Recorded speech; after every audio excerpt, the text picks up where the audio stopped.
The air in Observation Deck 3 was cold and smelled of recycled oxygen and alien metal. Lee Hanul stood at the clear wall, looking out at the stars. They were sharper here on the edge of Federation space than they had been from Earth. He missed the softer glow of home. He was a tall man, his dark hair cut short, his face calm.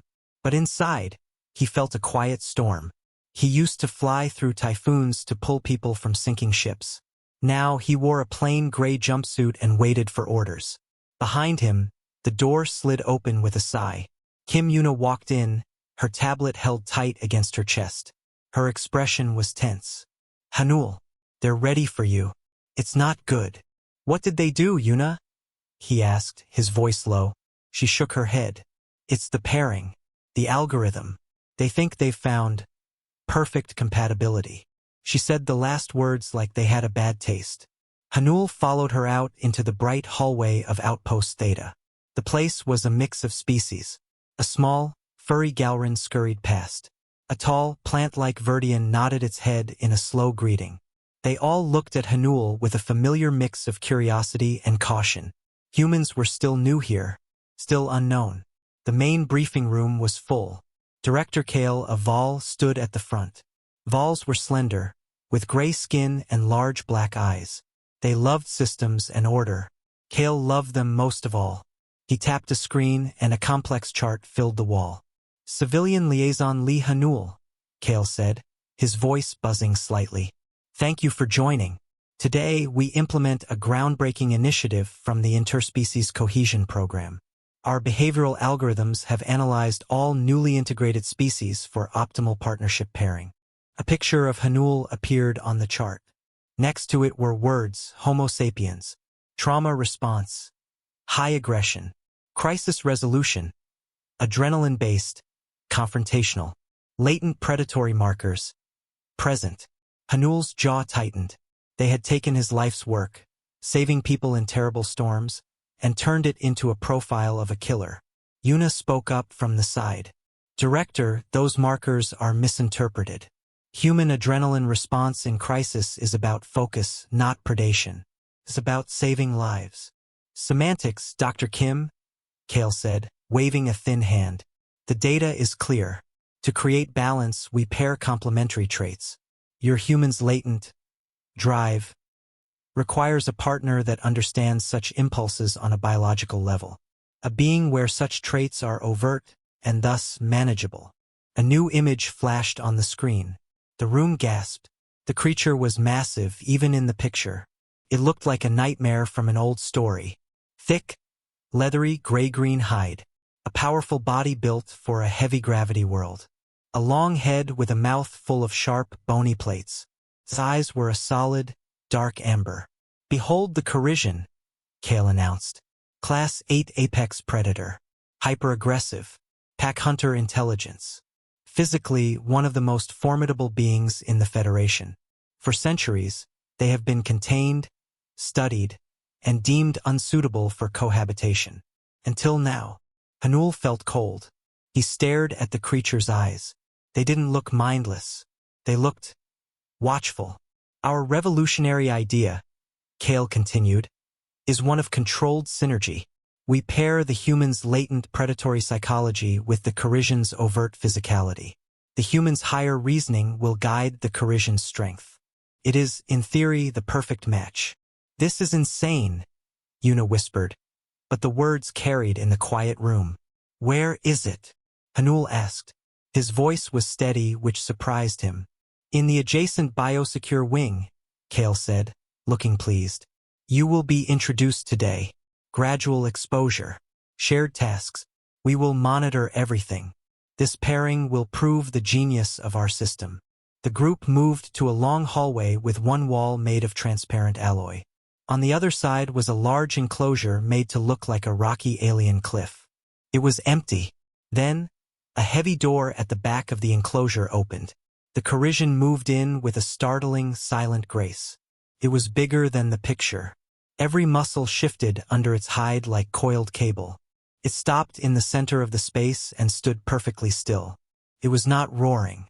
It was not charging the glass. It simply stood, taking in the crowd of onlookers. Its amber eyes scanned the faces. They passed over Director Kale, over the trembling Galrin, over Yuna.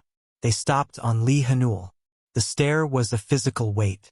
Hanul had been stared down by waves 30 meters tall. This was different.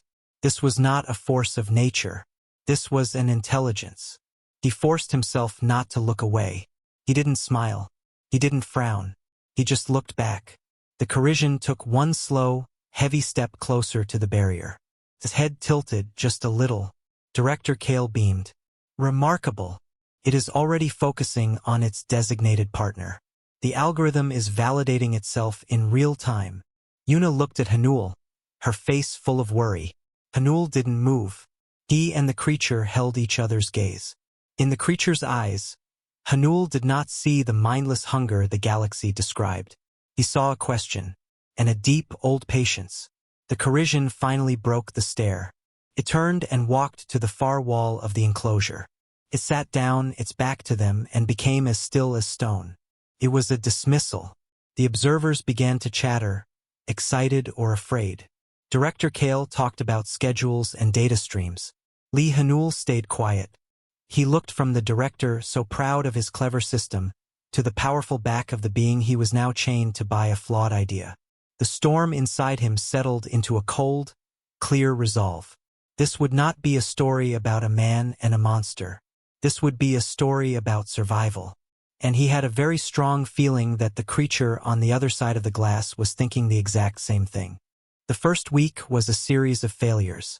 Director Kale's protocol was strict and simple. Lee Hanul would enter a large, neutral meeting room.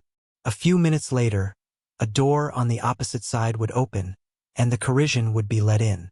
The goal was non-threatening interaction. The first day, they tried a shared meal.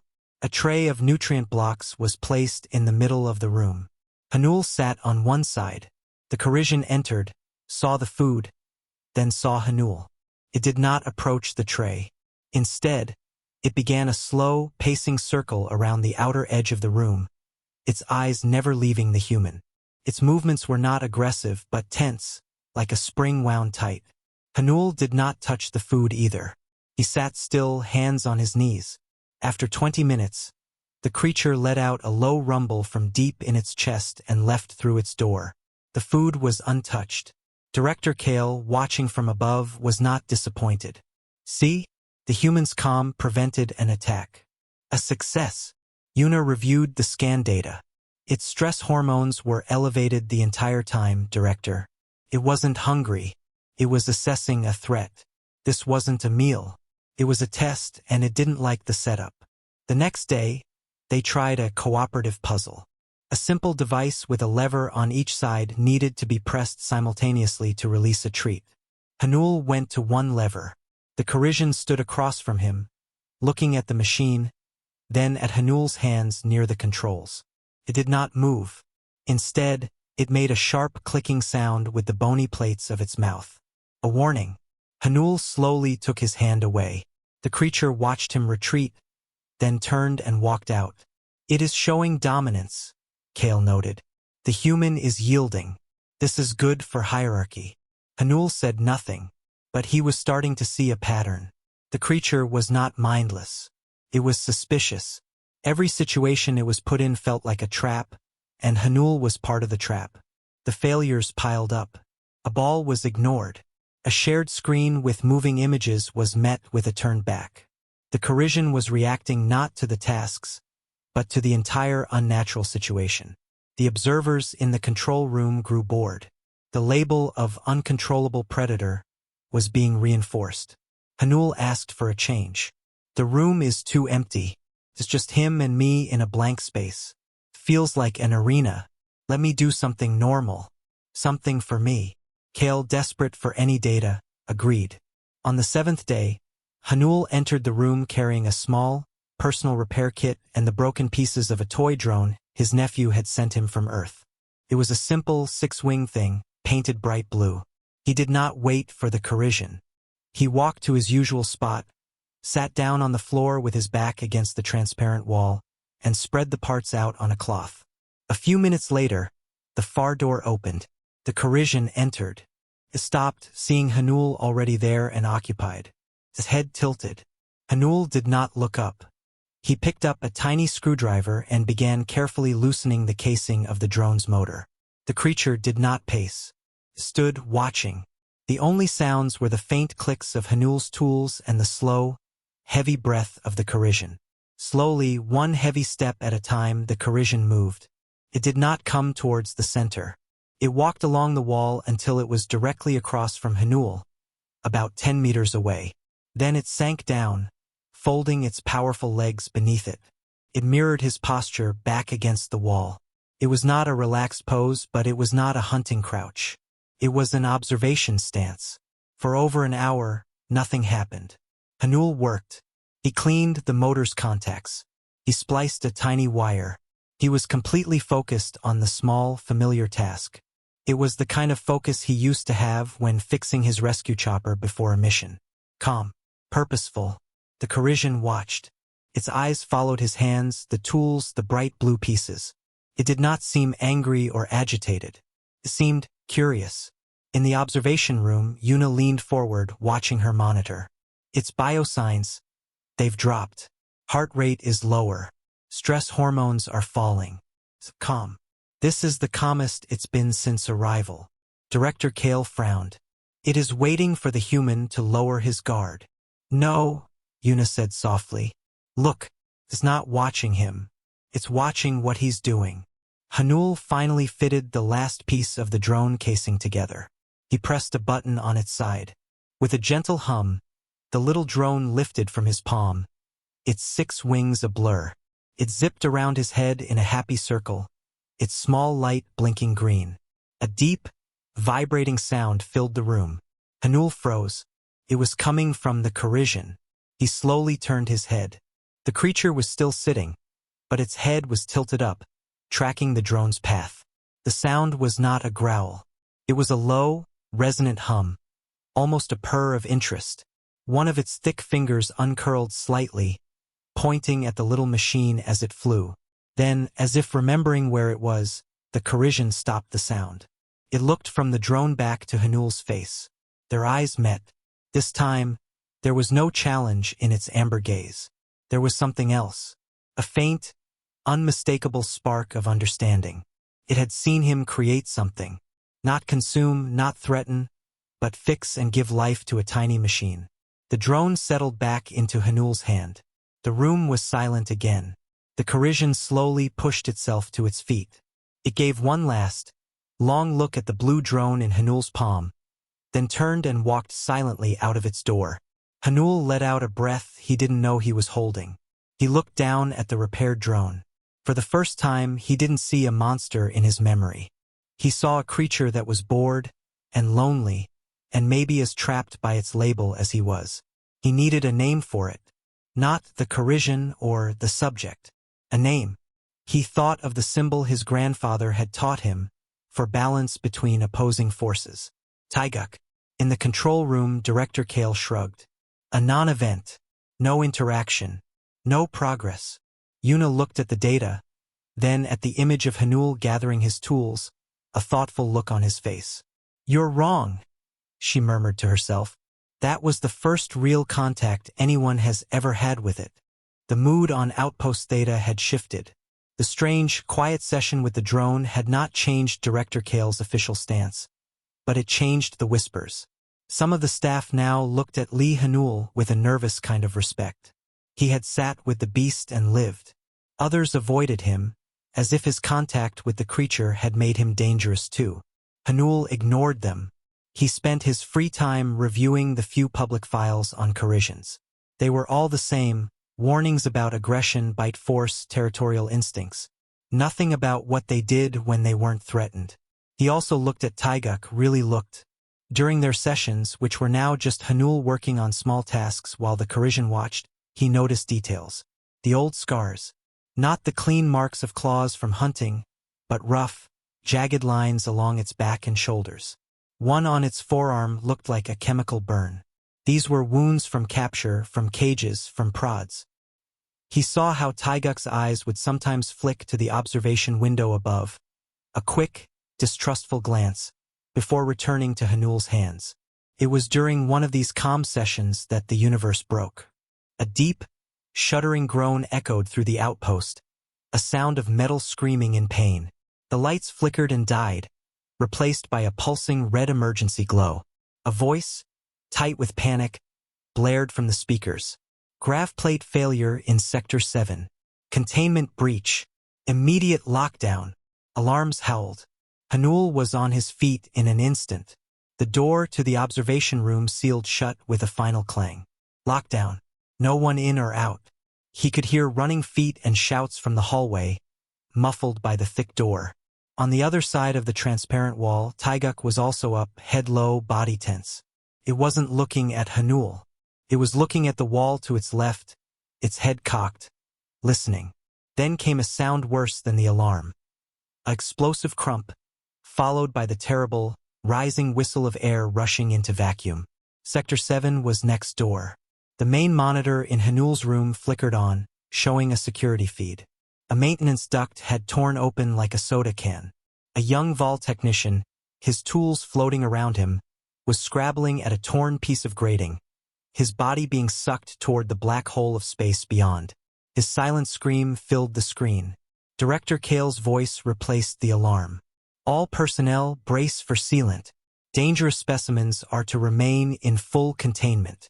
Do not, repeat, do not open any biosecure doors. Hanul watched in horror. The sealant foam would flood the sector in 90 seconds to plug the hole. It would also entomb the Vol technician forever. Standard procedure. Save the many, lose the one. It was a rule Hanul had spent his entire life breaking. He slammed his hands against his sealed door. It didn't move. He was trapped. He looked at the screen, at the Vol's desperate face. A movement caught his eye. Taiguk was moving, not in panic, with purpose. It went not to the door that led to Hanul, but to the heavy door of its own enclosure, the door that led to the back service areas now exposed to the vacuum of Sector 7. The door was reinforced alloy, designed to hold a starship. Taiguk set its feet. It braced its powerful shoulders against the metal. The muscles in its back and arms coiled, standing out like cables under its hide. No, Hanul whispered, understanding. It's too strong. With a grunt of effort that Hanul felt through the floor, Taiguk pushed. The metal shrieked. Bolts popped. With a final, deafening groan, the entire door tore inward, bending around the creature's form. Air rushed past Taiguk, pulling at it, planted its feet and surged forward, into the disaster zone. On the security feed, Hanul watched it happen. The Corrigian moved through the swirling debris like a boulder in a river. A piece of jagged metal flew at it, slicing a shallow cut across its chest. It didn't flinch. Its eyes were fixed on the volume. The technician saw the giant predator coming and froze in terror. Taiguk reached out. It did not grab with claws. It wrapped a massive arm around the Vol, pinning him safely against its own body, using itself as a shield. Then it turned, searching for an anchor. Its eyes found a heavy support beam, still intact. It lunged, hooking its free arm around the beam. It held on, a living, breathing barrier between the technician and the void. The screaming wind tore at them, but they were anchored. Hanul didn't think. His own door was sealed, but the door Taiguk had torn open was now a passage. The lockdown was for biosecure doors to the interior. This was a door to a breached sector. The system was confused. He ran to the transparent wall. There was a small emergency service hatch at the base, meant for drones. He punched in an override code he wasn't supposed to know. The hatch hissed open. He crawled through into Taiguk's enclosure, then ran toward the torn opening, the wind pulling at his clothes. He entered the hell of Sector 7. The sound was overwhelming. He grabbed a trailing safety cable from a wall reel. Fighting the pull of the air, he clipped one end to his belt, the other to a solid ring near the hatch. Then, hand over hand, he moved toward the beam where Taiguk held on. The creature saw him coming. Its amber eyes locked onto his. Hanul pointed to the cable on his waist, then to Taiguk and the volume he gestured, pulling an imaginary line tight. Understanding flashed in Taiguk's eyes. As Hanul got closer, Taiguk shifted its grip, allowing Hanul to clip the safety cable to a strong-looking ridge on the creature's own harness-like hide. The moment the clip snapped shut, Hanul yelled, "Now! Back!" Taiguk pushed off from the beam, using its legs to propel itself and the Vol backward, along the line Hanul had made. Hanul pulled, guiding them. They tumbled through the shredded doorway, into the relative calm of the Corrigian's enclosure, just as a deafening hiss announced the sealant foam flooding Sector 7, filling the space where they had just been with solid, quick-hardening plastic. Silence fell, broken only by the gasping sobs of the Vol technician and the heavy, pained breathing of the Corrigian. Taiguk gently set the trembling Vol on the floor. A long, bleeding gash was visible on its chest where the metal had cut it. Hanul knelt, checking the volume. He was shocked, but alive. Then he looked up at Taiguk. The creature looked back, its chest heaving. It wasn't celebrating. It wasn't roaring in triumph. It simply gave a slow, single nod of its head. In the observation room, now back online, Director Kale stared at the screen, his gray face pale. He saw the saved technician. He saw the human and the predator, side by side in the wreckage. He did not see a rescue. All he could see, all his mind would let him see, was the image of a reinforced security door, twisted and broken by raw, terrifying strength. His mouth set into a thin, hard line. This was not synergy. This was a catastrophe. The monster had gotten out. The silence after the breach was heavy. In the medical bay, the young Vol technician sat wrapped in a thermal blanket, still shaking. Kim Yuna checked his readings, her voice soft and calming. Across the room, behind a new, stronger barrier, Taiguk sat on the floor. A medical drone had sealed the cut on its chest with a quick bonding gel, but it ignored the machine. Its eyes were fixed on the door. Lee Hanul stood between them, waiting. His jumpsuit was torn. He felt tired but clear. They had acted. They had saved a life. It was simple. The door hissed open. Director Kale marched in, followed by 2 security officers. He did not look at the saved technician. He did not look at Yuna. His large black eyes went straight to the Corrigian behind the barrier, then to Hanul. "Lee Hanul." Kale's voice was a sharp buzz. "You violated direct lockdown orders. You entered a compromised sector." Hanul met his gaze. A life was in danger. The lockdown protocol has a rescue clause. For certified personnel in secure gear, not for a civilian in a jumpsuit. Kale snapped. "And that," he said, pointing a thin finger at Taiguk, "that creature breached a Class 4 containment door. Do you understand the force required? The danger. It used that force to save a life," Hanul said, keeping his voice even. "It used that force because it is programmed for violence. It saw movement, chaos, and it reacted. It was an instinct, not a decision." Kale turned to the security officers. "The interspecies cohesion program cannot tolerate this level of risk. The subject is to be sedated and prepared for transport. It will be transferred to the zoological pavilion on Cygnus Prime for permanent, high-security containment." Yuna stood up quickly. "Director, that's a living display prison. You can't. Look at the data." She held up her tablet. Scans from the incident show its physiological response was not predatory. No hunt mode hormone spike. Its focus was entirely on the technician's position. It used its body as a shield. It coordinated with Hanul. It followed a moving target and found an anchor point, Kale said, dismissing her words with a wave. The human's presence was a fortunate distraction. The pairing is terminated. It was a failure of the highest order. Hanul felt a cold anger settle in his stomach. He took a step forward. "He has a name." Kale blinked. "What?" "The Corrigian. I've named him Taiguk. He's not a subject. He saw someone in trouble and he helped. He understood what was happening." "Sentimental nonsense," Kale scoffed. "You are projecting human emotions onto an animal. A dangerous one. Its actions have proven its classification correct. The strength is uncontrollable." He looked at the security officers. "Proceed. Sedate it for transit." The officers moved toward a control panel for the new barrier. One pulled a large hypospray from a case. Hanul moved to block their path to the controls. Wait, please, let me do it. Kale studied him. If you force your people in there with tools after what just happened, he will see it as an attack. He will defend himself. Then you'll have the proof of aggression you want. Let me go in. Alone. I can calm him. I can make it easier. The words tasted like ash in his mouth. Kale considered it. A clean, quiet sedation would look better on his report. Less drama. Very well. You will administer the sedative.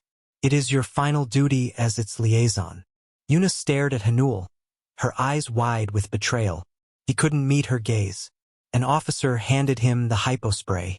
It was heavy, filled with enough tranquilizer to drop a starship cargo loader. Hanul's fingers tightened around it. He walked to the new barrier door. Kale entered a code, and it slid open just enough for Hanul to step through, then sealed behind him. The air in the holding space was warm.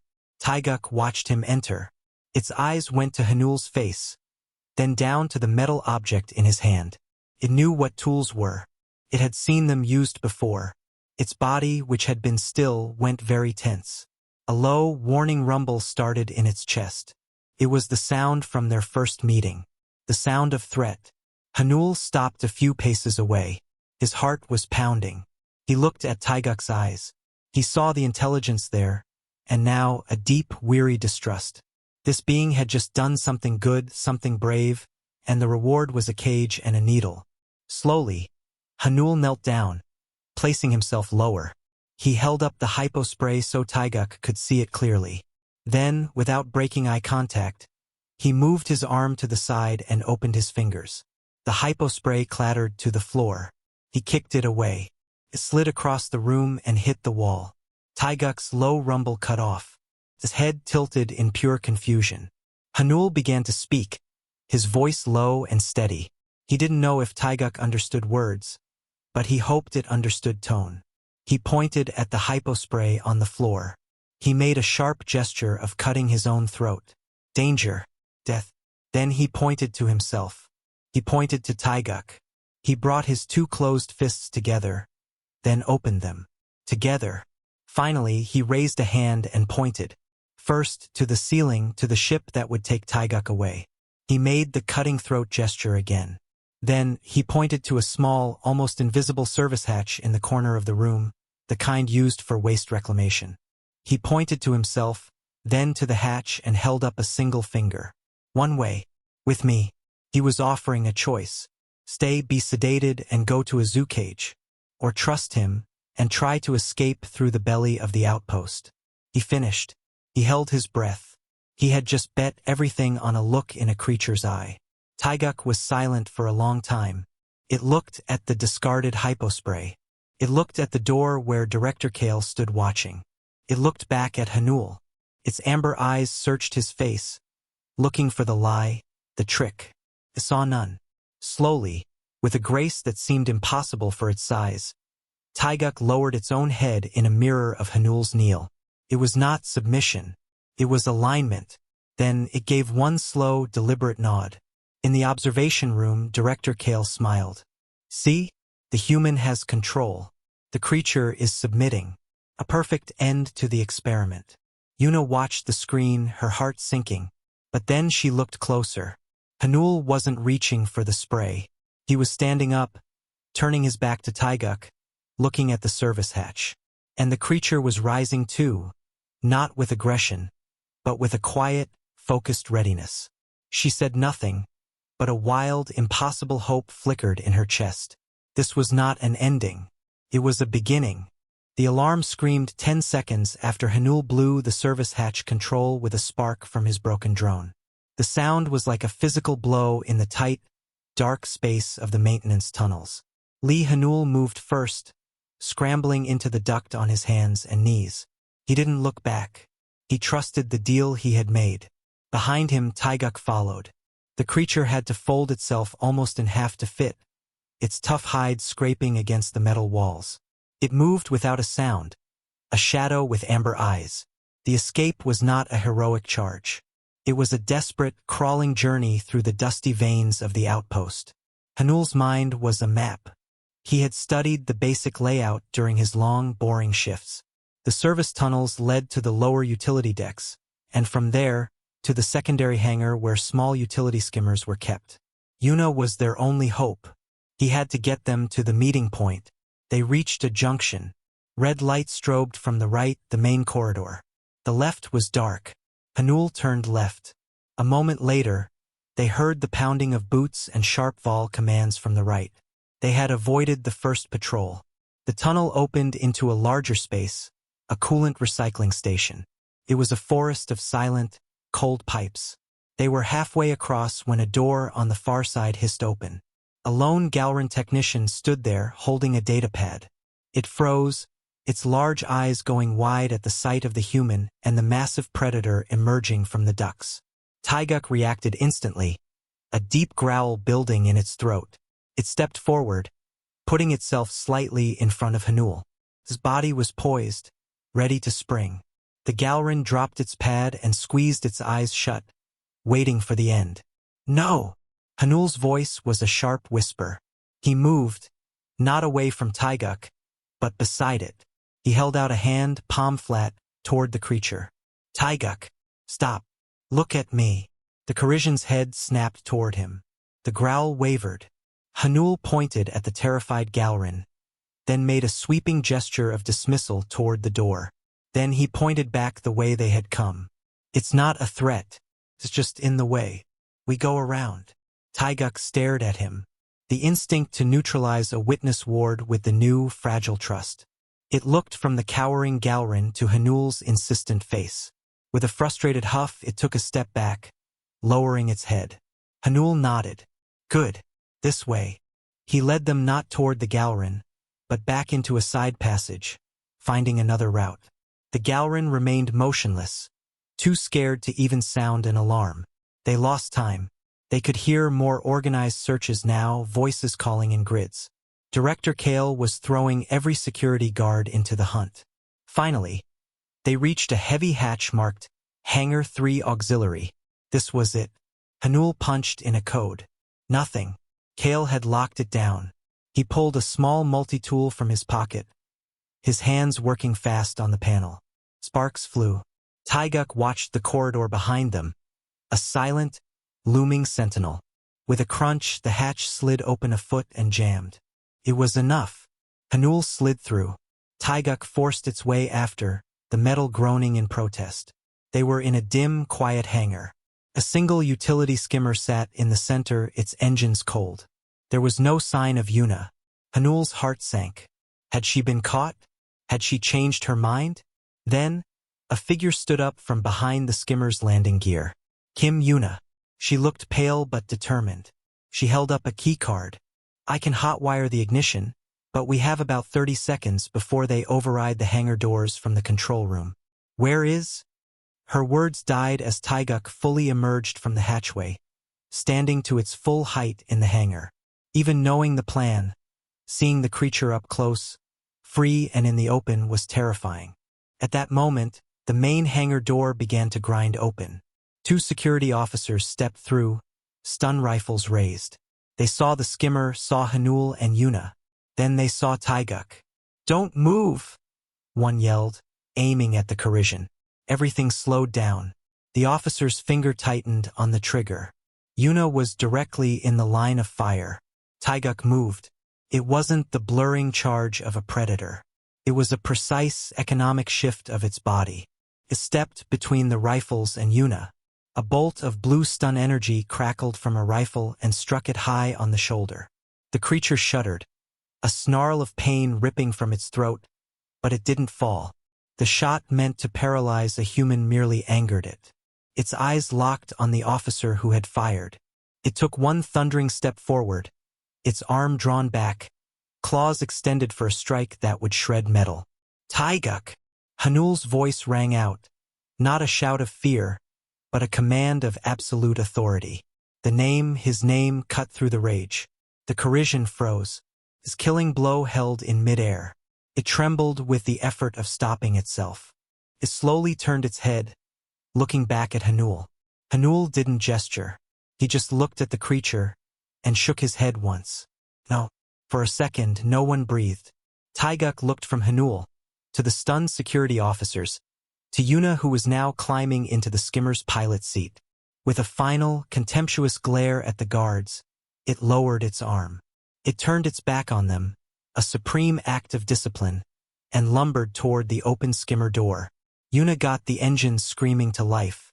Hanul jumped in after Taiguk, pulling the door shut. The security officers fired again, but the bolts spattered harmlessly against the hull. As the skimmer lifted off, turning toward the still-opening hangar doors and the stars beyond, Hanul looked at Taiguk. The creature was rubbing its shoulder where the stun bolt had hit. It met Hanul's gaze. There was no gratitude there. There was something harder and stronger. Respect. It had been told no at the peak of its fury, and it had listened. That was more important than any yes. In the control room, Director Kale watched the skimmer disappear into the black. His outrage was gone, replaced by a cold, sickening confusion. The beast had had its enemy in reach. It had been attacked, and it had stopped, because the human told it to. The video feed played on every screen. The entire outpost, the whole Federation network linked to them, had seen it. They had seen the predator that obeyed. The utility skimmer was not built for 3 people, especially when one was the size of a small car. Kim Yuna piloted, her knuckles white on the controls. Lee Hanul was crammed into the co-pilot's seat. Taiguk filled the entire back compartment, folded in on himself, his breathing a low, steady rumble that vibrated through the whole ship. On the main screen, a Federation patrol ship grew larger. They were being hailed. "No choice," Yuna said, her voice tight. "We can't outrun them. The fuel cells are almost dead from the hangar escape." Hanul nodded. He looked back at Taiguk. "We're landing. Stay calm. No matter what they do, stay calm. Trust me." Taiguk's amber eyes fixed on him. He gave a slow, heavy blink. An agreement. Yuna set the skimmer down on a wide, flat landing pad on a barren asteroid outpost. The patrol ship settled beside them, its guns dark but threatening. Armed security officers in full tactical gear fanned out, their weapons raised. This was not the confused security of Outpost Theta. These were professionals. Director Kale's voice came over the skimmer's comm. "Lee Hanul, Kim Yuna, open the hatch and come out with your hands visible. Have the creature exit last, slowly. Any rapid movement will be met with lethal force." Hanul looked at Yuna. "You should stay." "No," she said, her jaw set. "I'm in this now. All the way." She activated her portable scanner, aiming it at Taiguk. "I'm recording everything. Every biosign." They opened the hatch. The sterile, cold air of the asteroid washed in. They stepped out, hands raised. The officers tensed, their rifles shifting to the dark opening behind them. "Now, creature!" Kale's voice ordered from a loudspeaker. "Exit." For a long moment, nothing happened. Then Taiguk moved. It emerged from the skimmer not with a predatory lunge, but with a weary, deliberate slowness. It kept its head low, its clawed hands held open at its sides. It stood on the pad, surrounded by weapons, and became utterly still. Its eyes found Hanul and did not leave him. "Sedate it," Kale commanded. An officer stepped forward with a heavy rifle-like device, a projectile tranquilizer launcher. He took aim at Taiguk's thick neck. "Wait!" Yuna shouted, holding up her tablet. "Director, you're making a mistake. Look at the data stream. I'm broadcasting it live to the Federation net. Look at its vocal cords." On her screen, a sound wave pattern spiked. From Taiguk, a deep, complex sound was emanating. It was not a growl. It was a series of layered pulses, harmonics, and low tones, repeating in a precise rhythm. It sounded almost like a chant. "It's not aggression," Yuna pleaded. "It's a focused, patterned vocalization. A mantra. Listen." Kale scoffed. "It's a threatening sound.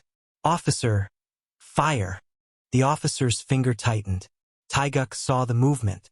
A flicker of panic, of trapped fury, flashed in its eyes. Its muscles coiled. It was about to break, to become the monster they all expected. Hanul did the only thing he could think of. He broke from his spot and walked, not toward the officer, but toward Taiguk. He moved slowly, his hands still open. Gasps came from the security team. Rifles swung to track him. "Hanul, no!" Yuna cried. He stood in front of Taiguk, between the creature and the rifles. He turned his back on the guns and looked up at the Parisian's face. "Look at me," he said, his voice calm but firm. "Only at me. Breathe, just like in the tunnel. We are a clan." He used the word without thinking. Felt right. Taiguk's wild eyes snapped to his. The rising panic met Hanul's steady calm.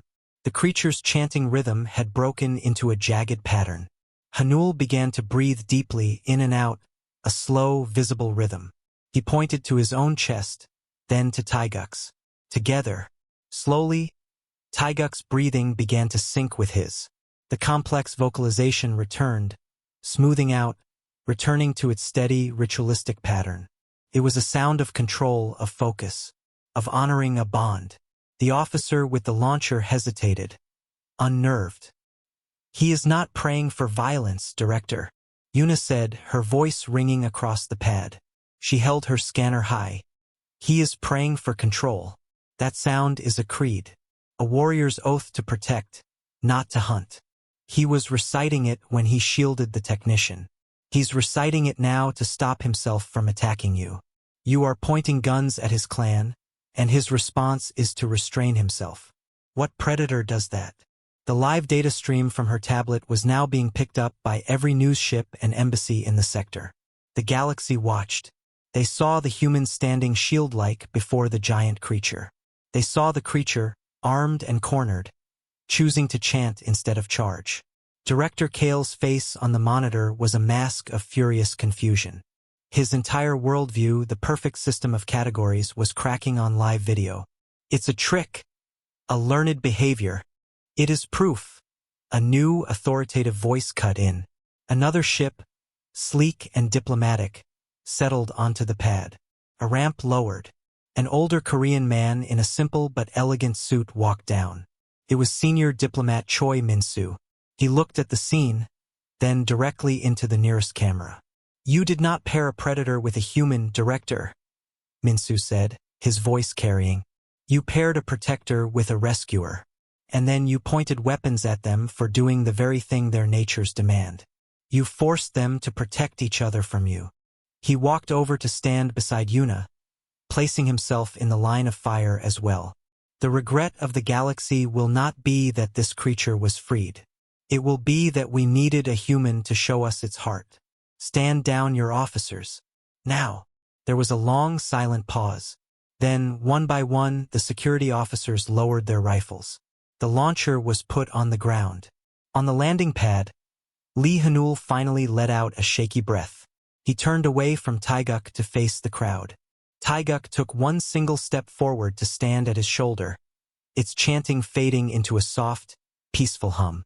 It was not standing behind its protector. It was standing beside him. The fallout was not an explosion, but a quiet, seismic shift. The live feed from the asteroid pad had been seen across the Federation.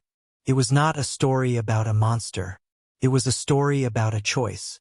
The choice of a creature to stand down. The choice of a man to stand in front of a gun. In the weeks that followed, Director Kale was quietly reassigned to a data archive on a silent moon. His algorithm was scrapped. The interspecies cohesion program was renamed. The words latent predatory markers were purged from the human file. They were replaced with high-stress altruism and protective imperative. On a new orbital station near a busy shipping lane, Lee Hanul stood on the bridge of a ship. It was not a warship. It was the Guardian, a deep space rescue and recovery vessel. Its hull was painted a soft, reflective white. On its side, in bold, universal lettering, were its mission parameters: search, retrieve, protect. Kim Yuna stood next to him, holding a new tablet. She was now the head of xenological relations for the sector. "All systems are green. The crew is a mix. Some veterans, some new. A few who requested transfer after everything." Hanul nodded. And the others? A heavy, rhythmic step sounded on the deck plating behind them. Taiguk entered the bridge. He had to duck through the doorway. He wore a custom-made harness now, not a restraint, but a tool belt. It held communication gear, emergency beacon locators, and a medical kit sized for a being of his mass. The Federation had granted him provisional sentient being status, pending a full review. For now, his official title was Chief Safety Officer. He walked to the front viewport and looked out at the stars, his head tilting. He made a low, inquisitive hum. "He's asking if we're ready," Yuna said, smiling slightly. She had become good at interpreting the tones. "We're ready," Hanul said. He walked over and stood beside Taiguk. They didn't need to look at each other. They just looked forward. The first call came in not an hour after they left the station. A small freight hauler, its engine failed, was drifting into the gravity well of a gas giant. Life support was failing. It was a standard, dangerous job. The Guardian arrived in a smooth arc. Hanul was in the pilot's seat now, his old rescue instincts taking over. He brought them close. "Yuna, hail them. Calm them down. Taiguk, with me. Prep the airlock for hard dock. It's going to be bumpy." They moved together. In the equipment bay, Taiguk used his strength to maneuver a heavy magnetic docking seal into place with ease, something that would have taken 3 humans. He worked with a quiet focus, following Hanul's brief gestures. The docking was rough. The freighter was spinning slowly. When the airlock connected and pressurized, the door opened to chaos. The freighter's crew, a pair of terrified insectoid Ziks, were scrambling in the tangled debris of their cabin. One of them saw Taiguk filling the airlock doorway and shrieked, a sound of pure terror. It scrambled backward, knocking loose a heavy storage crate. The crate tumbled toward the other Ziks, who was trapped by a fallen console. Taiguk moved. In 2 strides, he was across the cabin. He didn't roar. He didn't snarl. He simply put his body in the path of the crate, stopping it with a dull thud against his side. Then, with a careful precision that seemed impossible for his large hands, he gripped the fallen console. With a steady pull, he lifted it just enough for the trapped Ziks to scramble free. He then stepped back, giving the frightened creature space. He stood still, his hands open, and made that same low, calming hum he had used on the bridge. A sound of reassurance, not threat. Hanul moved in, his voice calm. "We're here to help. Just follow my friend." He pointed to Yuna, who was now in the airlock with a medical kit. The Ziks, trembling, looked from the giant, quiet protector to the gentle human woman, and their panic began to subside. The rescue was clean, efficient. No drama, just work. Back on the Guardian, with the 2 Ziks safely in the medbay warming up, Hanul stood on the bridge with Taiguk. They watched the crippled freighter, now under tow, drift safely behind them. Hanul looked at his partner. "You did good." Taiguk looked back. He reached out one thick finger and gently tapped the mission patch on Hanul's shoulder. A patch that showed a human hand and a Corisian claw, clasped not in conflict, but around a rescue symbol. Then, Taiguk touched the same patch on his own harness. It was an echo of Hanul's gesture from long ago in the medical bay. Together, in his office on the diplomatic station, Choi Min-soo watched the Guardian's first mission report come in. He allowed himself a small smile. He then drafted a final note to the Federation Council. "The pairing you regret has become our galaxy's most effective Guardian. They are not a weapon you unleashed. They are a mirror you held up. You saw a monster because you looked for one. Now, when others look, they see what has always been there. Not a predator, but a person. And his friend. The lesson is not to fear what we do not understand. The lesson is to have the courage to look again." On the bridge, Lee Hanul set a new course.